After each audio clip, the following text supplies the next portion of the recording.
Assalamu alaikum guys, how are you guys doing? Alright, so this young man has accused me of misquoting him, and I thought it's fair enough for me to actually see what he's talking about, because misrepresentation obviously is not fair practice.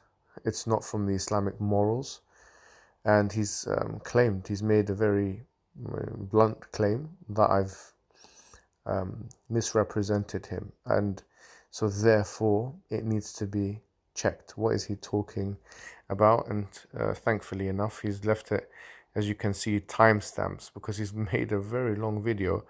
And just to remind you guys, this debate that he's commentating on took place a year ago. Okay, so obviously I've had to dig up very quickly here on my phone using this app some of these quotations. So let's see what he has to say. Oh, sorry. Let's go back. Where is it? He says misquoting me. So let's see. Might be. Anyway, let's take a look at Mohammed Hijab's opening statement, and we'll break it down and see where things went a bit wrong. Well, thank everyone for coming today. Thank you very much for coming. It's first day of Ramadan for us, and we're happy to have you. Now, I've come here, me and Abdullah, actually, we've come here to refute magic. Wait a minute, what did you say? Let me say that one more time. We've come here to refute magic. It's actually an interesting magic trick where there is no bunny, there's no hat, and in fact there's no magician at all. It's the proposition that something can come from nothing. Not only from nothing, ladies and gentlemen, but from nothing and by nothing. Now, it's hard to clearly make out under the thunderous laughter that resulted from Mohammed Hijab's brilliant joke, but I think what he's saying is that an atheist in this debate is making a claim that something came from nothing, which of course... No, I haven't made that claim. That someone said that. I just made the point that this is a proposition. So I haven't said anyone said that. So just be clear of what you're trying to communicate. So far, there's no misquotation. Yeah. It's not the case. I was countering their claim rather than making a claim of my own, but that's something that will come up in the later section. The Quran says, أَمْ خُلِقُوا مِنْ غَيْرِ شَيْءٍ أَمْ هُمُ الْخَالِقُونَ أَمْ خَلَقُوا السَّمَاوَاتِ وَالْأَرْضِ بَلْ لَا يُوقِنُونَ. Were they created from nothing, or were they themselves the creators of themselves? Now, we've heard Alex today, for the second time I've heard him say this. He says that the universe may have come into existence from nothing. Minute 4. All right, so I said we've heard Alex today, yeah? Today, yes? And then, which is what he's taking issue with here, this particular quotation, I then quote a thing that Alex says, and with a timestamp. So let's see what I quote and see if he actually said that or not. 14 to 15 in his video, Does the Universe Have a Cause? He says, when the universe came into existence, it well and truly came into existence from nothing. Now, wait a minute. Ladies and gentlemen, I have a challenge. That's an active claim. He said, I'm not here to make any active claims. Sorry, that is an active claim. Oh, Mohammed Hijab, you have just embarrassed... Okay, man, this is a bit... Look, I mean, you're getting a bit overexcited here. But before you get overexcited, can you tell me what's the excitement all about? Yourself beyond measure. I'm about to demonstrate to you by showing the clip that you just cited that you are either completely deaf or completely dishonest. I don't know which it is, but I cannot believe you actually just said that. I think this is a false dichotomy. But anyways, let's see what you have to say. Absolutely going to love this. Well, you might hate it, but you know what I mean. Let's just listen again to the claim that Mohammed Hijab is making. Make sure you understand it before I show what he's... Stop with your fake laughter, my friend. Please, let's be civil about this. Go ahead and show the clip. Gotten wrong here. Minute 14 to 15 in his video, Does the Universe Have a Cause? He says, when the universe came into existence, it well and truly came into existence from nothing. Okay, so in my video I say that when the universe began to exist, it began to exist out of nothing. Okay. Right, that's a claim. The universe began to exist out of nothing. That's a claim, an active claim I'm making that I have to defend. Now, Mohammed kind of presses the point just a little bit that this is a claim that I'm going to have to prove and defend. Let's take a listen to that too. Now, wait a minute. Ladies and gentlemen, I have a challenge. That's an active claim. He said, I'm not here to make any active claims. Sorry, that is an active claim. Look at the syntax of that particular sentence. You are saying the universe came into existence from nothing. Don't pretend to be passive. Oh, I don't know. No, you do know. You're making a statement. Either you know what you're saying or you don't. Tell me how the universe came into existence from nothing and by nothing, ex nihilo. I want to know. Tell me how that's possible metaphysically, ontologically, cosmologically, from first principles. Give me the answer, please. Okay, I'm beginning to get the impression that Mohammed Hijab wants me to justify my claim that the universe began to exist out of nothing. Okay, slight problem with that. I never said that. Mohammed Hijab has quoted me quoting someone else's belief. Right, hold on, but there's two things. I said this is the second time we've heard it today. The first time was in your opening statement. What he says. Sufficient matter in the universe. But the fact of the matter is we have no experience with nothing. And so to say something can't come from nothing is an unjustifiable claim.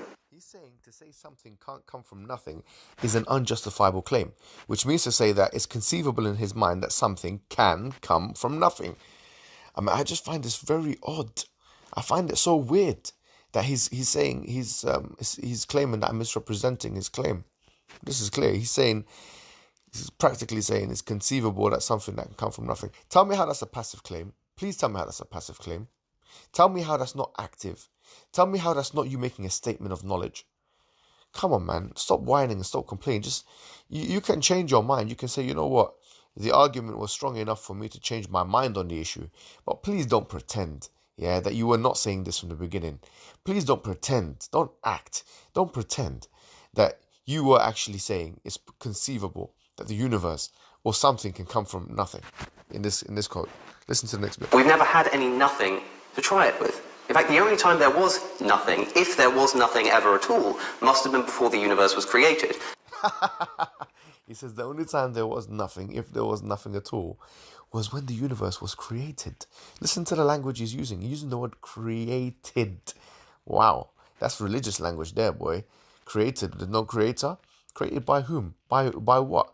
By how was it created? Oh, possibly by nothing. So you see, that is your claim.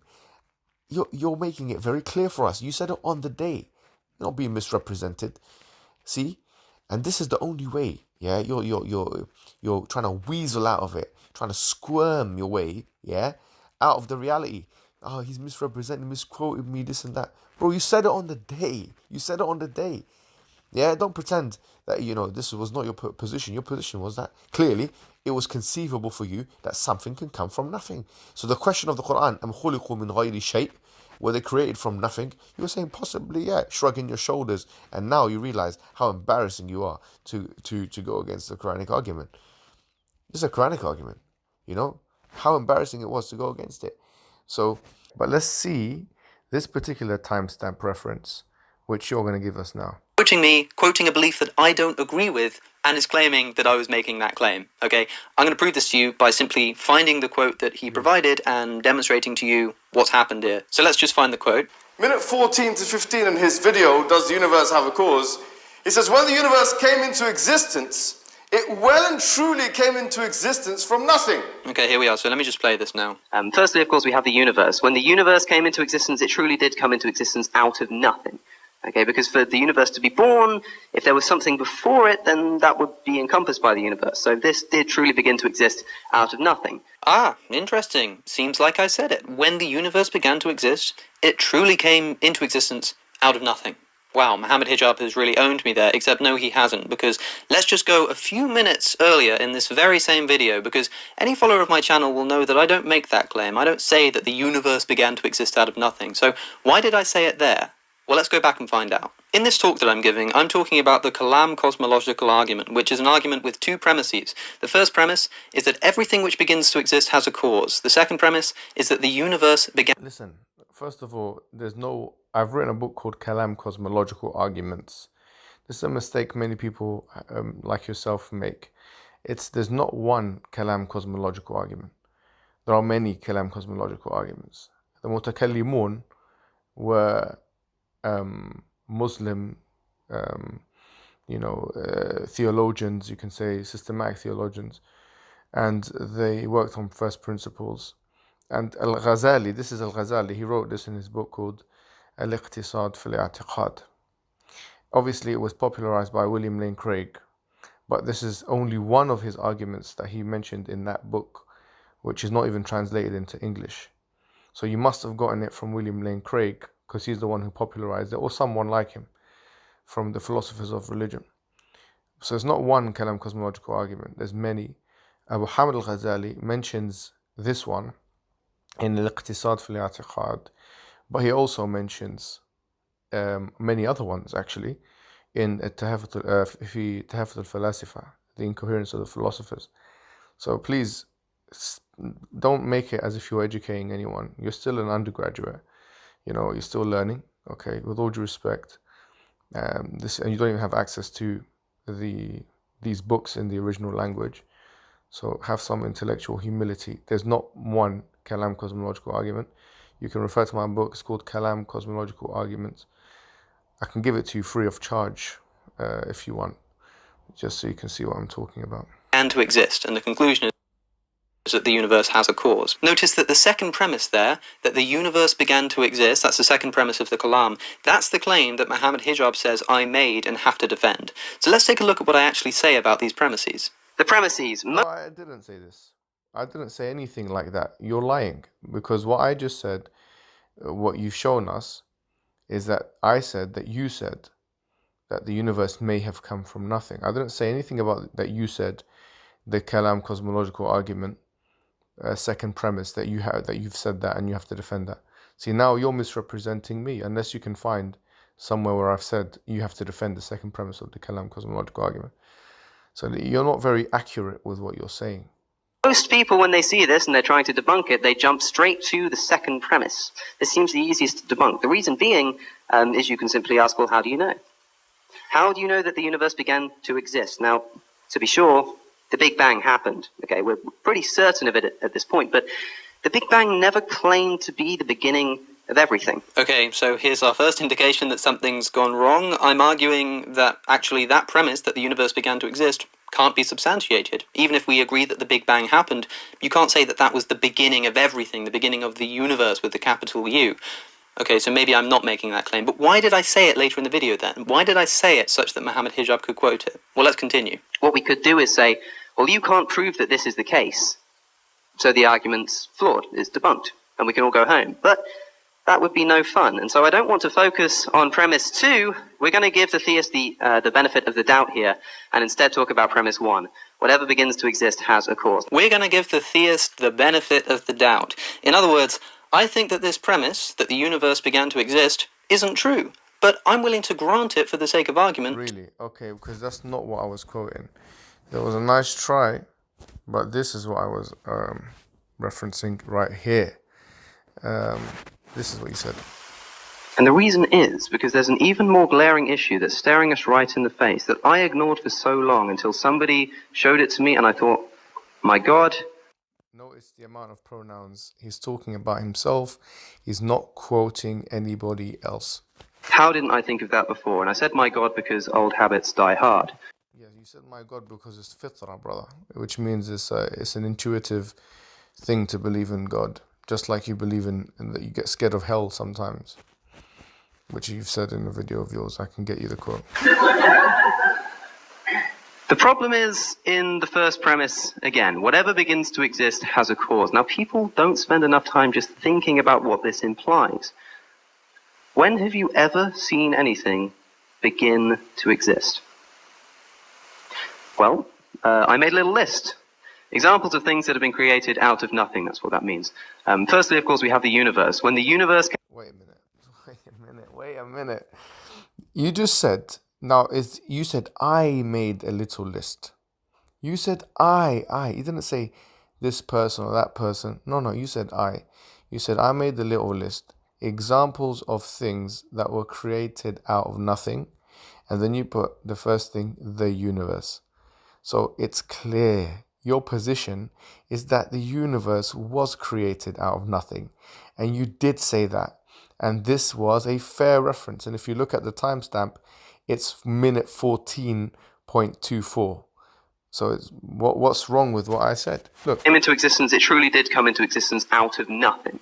Okay. You're saying that when the universe came into existence, it truly did come into existence out of nothing. This is not me quoting you, quote someone else. This is clearly you saying this yourself. You are saying that the universe came into existence out of nothing. You have said that, and you realize how ridiculous it is, so you're trying your best to weasel your way out of this. But this is what you said. You're saying I misquoted you, but this is not misquotation. Unfortunately, yeah, this is not misquotation. So this is the reality of the situation here.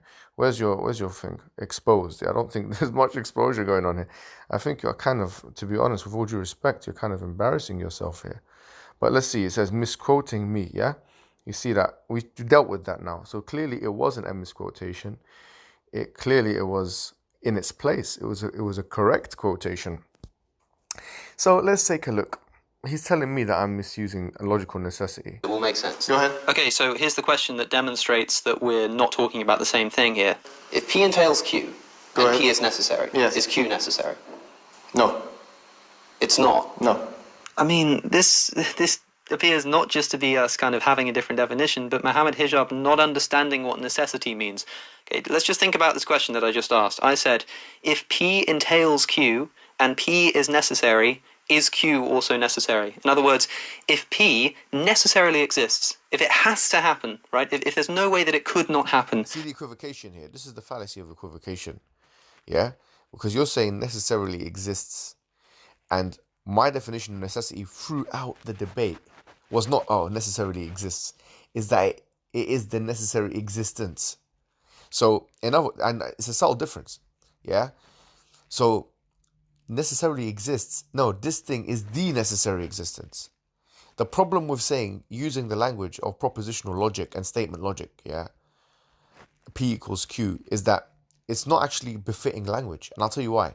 Because P is differentiated from Q. So from what I'm understanding from what you're saying here, when you said that, this is what I understood. You're saying basically, yeah, that if P is the necessary existence, that entails Q, which is another necessary existence. So you see the idea here. But then that would be T in statement logic. That would be tautology. So it's what you're saying doesn't actually make any sense at all. And if P then Q, if that statement is true, if P's existence entails Q's existence, is Q also necessary, right? And Mohammed Hijab says no. He says that somehow you can have a thing that is necessarily true, that has to be true, that makes something else true, and yet the second thing could be false. He says, listen to what he says, He says, something is necessarily true, and it makes something else true, and that thing is necessarily false. So get me the quotation where I said that, because I can't remember saying that in the debate. I can't remember publishing that in any of my books, and I can't remember saying that at all. So you see, you're crying about misrepresentation, and you're basically saying things I never said. You said I said, and then you said something completely, something you will never find it on the public record. Yeah? Right. You want to talk about logical contradictions, Mohammed Hijab? This is one of the most basic that there is. To say that something is necessarily true is to say that it is true in all conditions, under all interpretations in a truth table, logically speaking. To say that it cannot be false, in other words. So consider this question, right? P entails Q and P is necessarily true. That means that you're able to say that it's true that P, and it's true. When I use the word necessary, when he's using the word necessary, I'm talking about the necessary being. He's saying if P entails Q, yeah, and this is, by the way, in statement logic, is called material implication, yeah? Some differentiate between implication and entailment. Some logicians differentiate between implication and entailment. I'm not talking about truth tables, man. If X then Y, or sorry, if P then Q. Clear equivocation. You're using the word necessary, yeah, in a way that has not been used throughout the debate. Has not been used. And then you define it somewhere in your video as a causal chain or something like that. But who defines it like that? With all due respect, get me a paper of someone who defines necessity as a causal chain. Who defines it like that? You've made up your own definition of necessity, and then you equivocate it into the discourse. I made it very clear. A necessary existence is an uncaused, a thing that could not be any other way. That's how all of the philosophers of religion, all of the logicians have defined it. Yeah? A thing that could not be any other way. Yeah? It could mean, and you're equivocating it to mean, in the modal sense, that it follows from, basically. So it necessarily follows from, but no one's using it in that sense, bro. So yeah, you're definitely equivocating, and you're trying to create something from nothing. And let's say for the sake of argument, let's say it was a contradiction. Let's say I contradicted myself. Yeah? Say for the sake of argument, no problem. How does that affect my argument? How does that affect my argument? You're clutching at straws that you can't, number one, you can't refute the argument, and number two, you can't admit defeat on these matters. All right, so let's go for this. Man. Minute 48, he says this, listen to this. Aha, prepare yourselves, it's another quote. Okay, so we've already dealt with your previous one, and we've showed you how you actually did say what you said you didn't say, yeah? He agrees with the radio guy that was speaking to him that the universe is a necessary existence. Okay, so I'm saying that you agree with the radio man that the universe is a necessary existence. Wait a minute. What's going on here, ladies and gentlemen? I think you, the audience, should know by now what's going on here. I actually only just noticed... Being smug, bro, because to be honest, you've been disproved once already. You know, clear that you're not even meticulous enough to know your own quotations. And that's what happens when young boys go into YouTube, with all due respect. And I'm not saying that to try and demean you. I think you're a very intelligent man as well. Yeah, but when you're a young boy coming out at like 18 or 17 or something like that, and you're making mistakes, and you can't even man up and say, okay, well, actually, I can't even defend this position anymore, then you're going to make mistakes like this. Stop being smug, yeah, and start acting right. But you can actually see me smirking, smiling as he's saying this. Look, watch this clip. That the universe is a necessary existence. Wait a minute. What's going on here, ladies and gentlemen? Oh, you can see the face of the realization in a man that Okay, look, just get to the point, bro, because I haven't got time. someone has completely misunderstood what he's saying. It's kind of a second-hand embarrassment that you're seeing on my face there. You can see in my face that I'm not just doing this after the fact. I'm not just going back and saying, no, this is what I meant, this is what I'm saying. I knew at the time that Mohammed Hijab was misquoting me. Mohammed Hijab quoted me at minute 48 of my debate with Cameron Batuzzi on The Unbelievable show. So let's go find the quote. Okay, minute 48, let's watch this together. I'm just going to say, the universe can be that. Do you see how that objection kind of riddles itself into the very first premise? Because if I'm going to deny the existence of contingent objects as Cameron has defined them, then that kind of means that the universe and everything in it is necessary in a sense. Wait a minute. Okay, there's that. Let's go to my one. If you're going to say, I've got a special thing, God, that doesn't require a cause for its an explanation for its existence and so on, well, I'm just going to say, the universe can be that. Do you see how that objection kind of riddles itself into the very first premise? Because if I'm going to deny the existence of contingent objects as Cameron has defined them, then that kind of means that the universe and everything in it is necessary in a sense. And that would be enough, because if the whole reason that you need this necessary being that you're calling God to explain the universe is because everything in the universe is contingent, then, or at least some things in the universe are contingent, then if the first premise is false, and there aren't in fact contingent things in the universe, then that means the universe itself is necessary, and therefore there's no need for this extra explanation. So I think I do agree with that objection, but I think it arises at the very beginning of the argument. Right. Wait. He's saying, please be very attentive here. He's saying he does agree with it. He's saying, I do agree with that objection, i.e.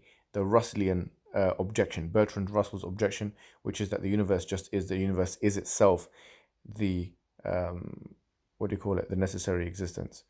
So what's... Wait a minute. What's going on here, ladies and gentlemen? What does necessary existence mean? A necessary fact is a fact that cannot be any other way. 2 + 2 = 4. That's eternally going to be the case. So a necessary existence is eternal.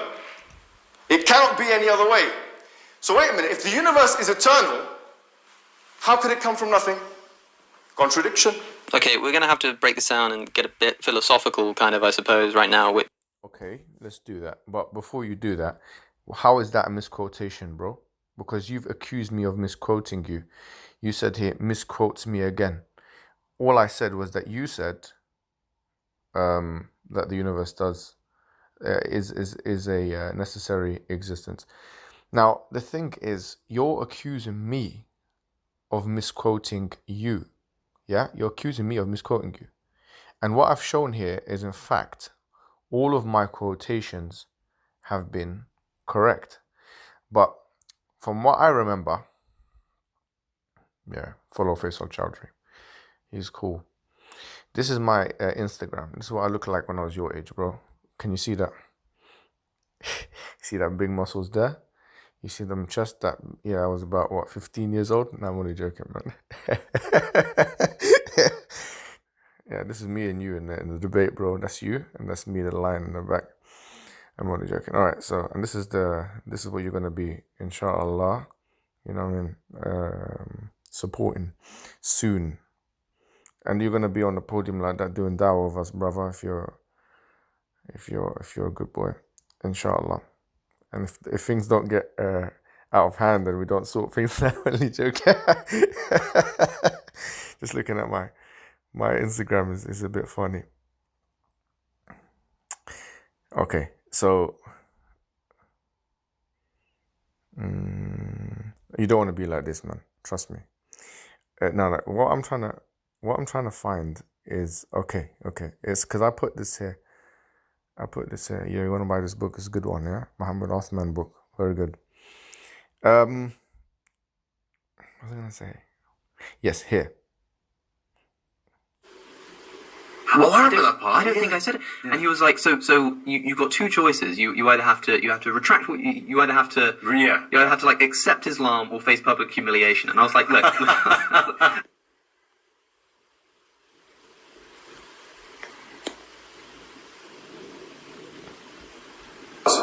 Which completely negates racism. Look at chapter 49, verse 13 of the Quran. Look at the Prophet. He said there's no virtue of a black man over a white man, an Arab or non-Arab. Now, he's got three options. Option one, to retract the statement. Option two, yes, option two, to provide the evidence. Or option three, face public humiliation today.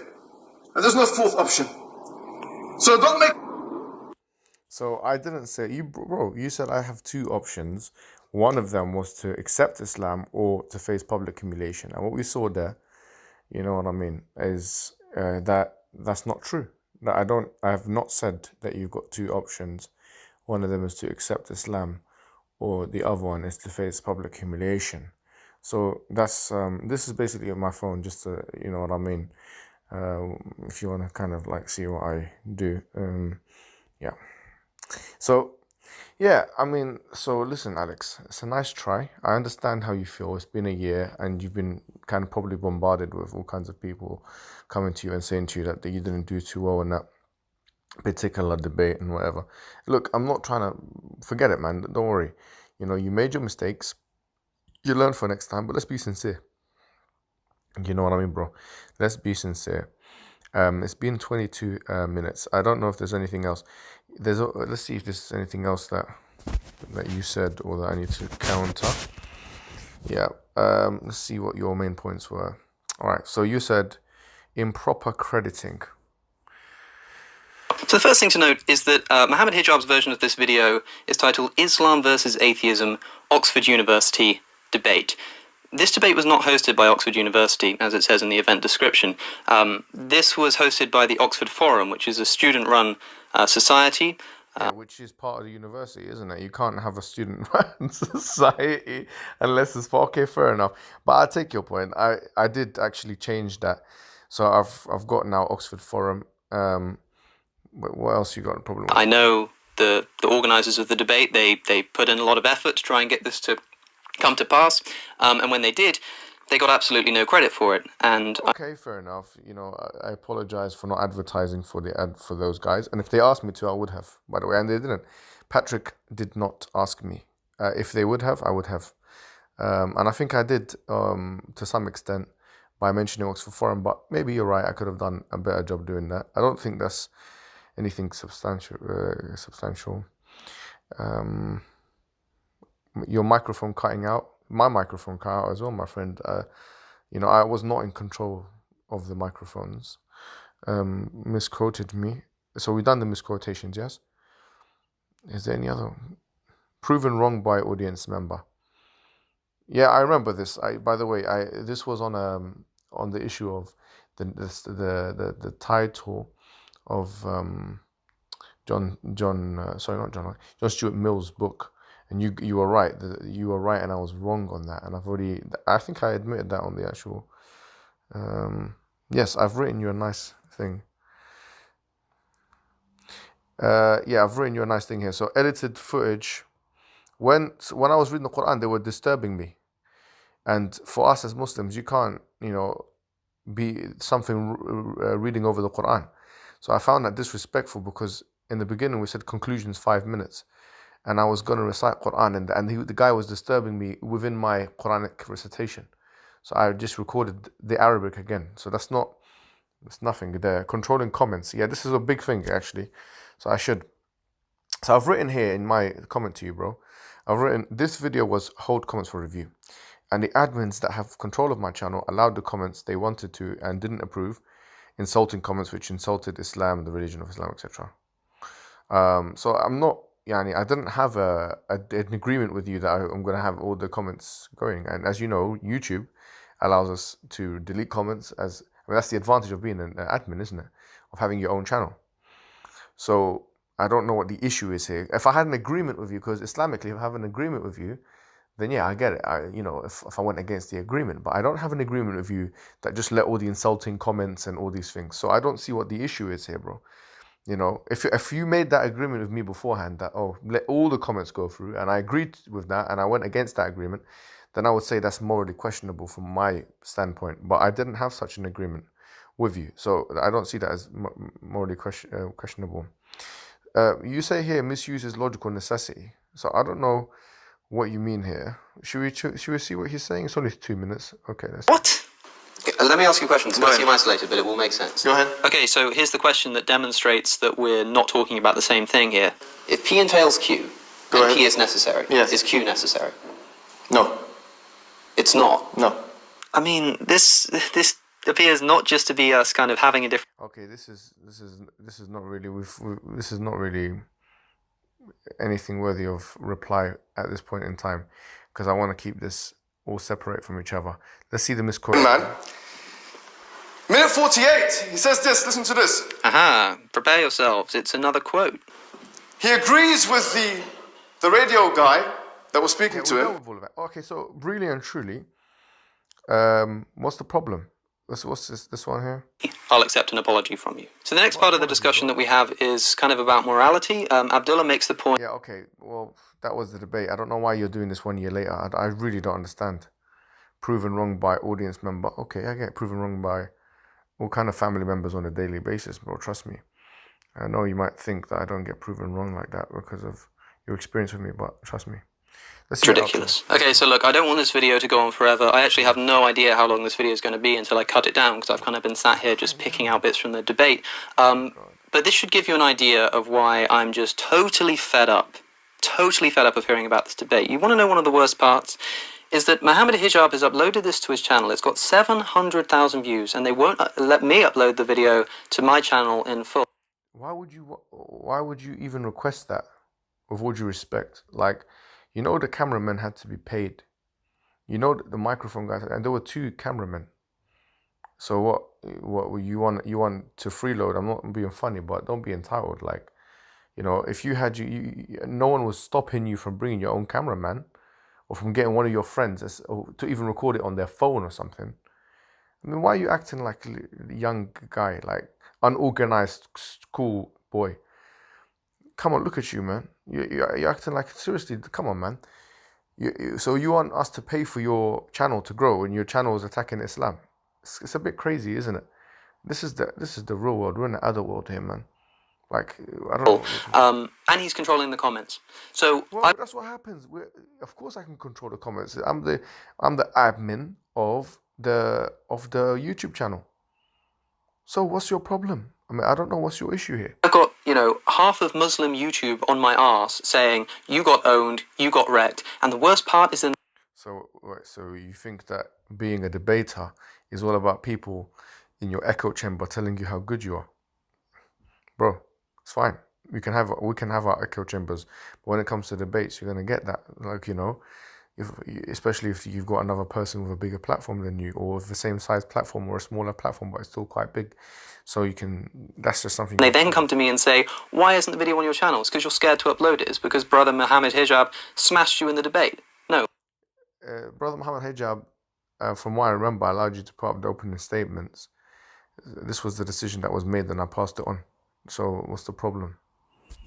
They won't let me upload the footage. Believe me, I have asked. I've been on Twitter asking Mohammed Hijab and Ira to grant me permission to upload the debate. Now, by the time this video goes out, maybe they will have done. They've been ignoring me so far. But if they haven't granted that permission, then I implore you to ask them for permission, right? I'll leave a link in the description to Ira's website where you can go to the contact page and just ask them. Like, I'm not asking you to spam them. Don't go and do that kind of thing. I just mean... I don't know, man. I don't know what this young man here... Look, with all due respect, yeah? I don't know what you're trying to achieve. I genuinely don't know what you're trying to achieve. Let's go to your channel, because last thing I did with you was I put up a video. Look who you're hanging around with. Look at this Islamophobe you're hanging around with, yeah? Anyway, I went to your channel and you wrote this. Mohammed Hijab has responded to my latest video by accusing me of being a racist. I'm honestly not sure this man is capable of productive discussion. Now, I've put this video, I put this video on, as you can see, on private or something. I never once accused you of being a racist, bro, and that's another misrepresentation. I asked Somali women, I'm not going to go into the video because you said some things, maybe it was a slip out the tongue, maybe whatever it was, yeah? I asked certain women, I put a poll there, yeah, to see whether Somali women thought what you said was racist. A lot of them said yes.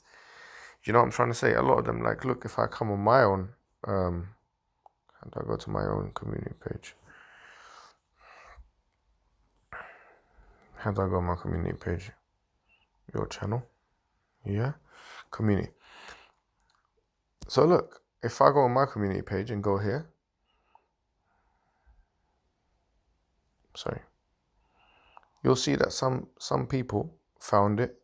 Look, as a Somali woman, she found what you said to be racist. Do you know what I mean? So it's what is it? Because we're allowed to have these opinions. Now, as I said to you before, bro, I'm giving you a chance to kind of retract what you said with the Somali women and the Muslim women, and stop using derogatory and loaded language with us, and stop trying to insult our Prophet and stuff, and then we can have a healthy relationship. If you stop insulting, because you need to understand the red lines. The red lines for us is when you attack Muslim women, when you attack Muslim men, Muslim people, when you use loaded language, insulting language. I mean, you can legally do it. I'm not even arguing that, on a freedom of speech level, you shouldn't or couldn't or whatever. That's your thing. You can do it, but you're going to get people not liking you from our community. So that's the red lines. And obviously our Prophet is a red line as well. Because for us, we love our Prophet. We love Muhammad sallallahu alaihi wasallam. We love Allah. We love them more than we love ourselves. I know it's very difficult for you to grasp that. But when you attack, and I'm not even going to go to what you said, but when you attack our Prophet, even by using words which are questionable, what you're doing, bro, is you're burning bridges. Yeah. So there's lots of people. By law, I can attack the Sikh community's guru. I can say really horrible things, but I don't do that. I don't do that because I want to maintain good relationship with other communities. And my advice to you, as someone a little bit older than you understand, and done a little bit more in life, and have a little bit more life experience, is, bro, don't do this, yeah? Because you're an intelligent young man, and with all due respect, you have a bright future ahead of you, but you have to be, you can't be insulting people and communities. And I know you live in Oxford, bro, and the Cowley Street is all Muslim. Cowley area, that's all Muslim area. It's a Muslim, I'm not saying majority, but so you don't want to make enemies in your area. Anyway, Assalamu alaikum.